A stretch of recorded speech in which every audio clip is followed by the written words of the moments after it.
How's it going, guys? Necromancer New with an Elden Ring Shadow the Erdtree video. We're going to be ranting specifically about people complaining about other people's playstyles, what weapons they're using, what types they're using, what builds they're running. Because one, I think that's hilarious to do in any game, along with just doing it in something like Elden Ring or a FromSoft game. But the second reason being, I've seen a lot of hate or bashing on the Darkmoon Greatsword, the Moonlight Greatsword. We gotta talk about it. With the new mainstream audience, there's going to be a lot of new players picking up Elden Ring for the first time, and it's showing. The popularity is astounding for a Souls game. But two, we're going to talk about just there's a lot of new gatekeepers. There's a lot of people who just feel like they have to play something a certain way for it to be valid. Which, if you're giving yourself more challenges to the game, good for you. If you feel like that gives you the award that you're wanting, that's great. That's amazing. But just know that people's brains are wired differently, and people have different levels of what they enjoy, what they don't enjoy. And I think something like Elden Ring or the Souls games in general just give you a very large range of play styles and different ways you can enjoy the game. I mean, the exploration is key in something like this game, so I just think it's really funny when people limit what they're using in the game as well. Which, let's just cut straight to the chase. I don't understand where all this Darkmoon Greatsword hate came from.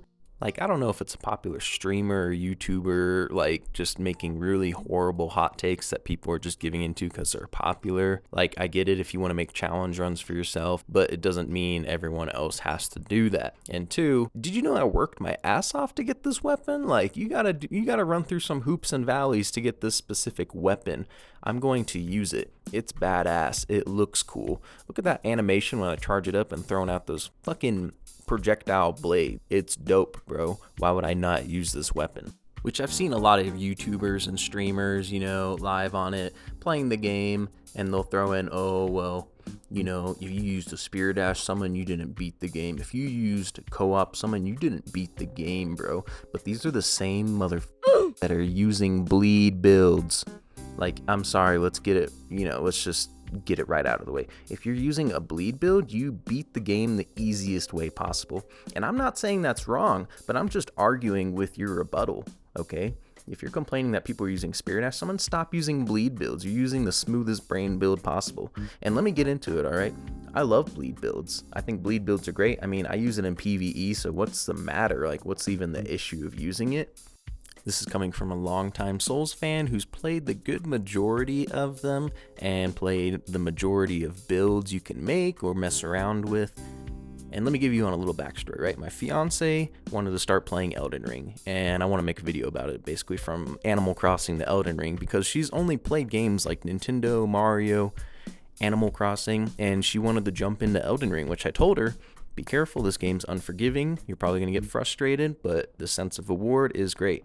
She wanted to play it still. We've basically ran through the game top to bottom, including her sister. Her sister wanted to play as well. So it's a game that all three of us have been playing together from start to finish. We probably sunk about 200 hours in on our playthrough of running through basically everything 3 times in a row. But when there were bosses that I struggled with playing with her and her sister, you know what I did? I popped on a Larval Tear. I went to Rulana, and I got myself a bleed build. I threw on, Rivers of Blood, or just a bleed weapon of some sort. And let me tell you, those bosses that we struggled with me and her sister, we destroyed them. They got deleted. Like, they were not a problem anymore. Which, like I'm saying, that's not a problem, but just a lot of people are complaining about co-op summons and doing this and doing that, and I just don't get it. Anyways, let's go right back to the Moonlight Greatsword. I don't understand why people are disrespecting this weapon. This weapon has been in just about every single FromSoft game they have created. It's been from Dark Souls 1 through 3, Bloodborne, Elden Ring, Kingsfield, Armored Core. Kingsfield was in 1995. That was before a lot of you guys were probably born. That's when you were still sucking on your mom's teat. But when you're hating on the Moonlight Greatsword, the Darkmoon Greatsword, whichever variation is in the game you're playing, you're essentially hating on something that the developers seem to care about a lot. So I just don't get it. But anyways, I want to hear from you guys about this whole situation. Leave a like, comment, subscribe. It all helps out. I'm trying to hit 800 or even more. But anyways, I got more videos along the way.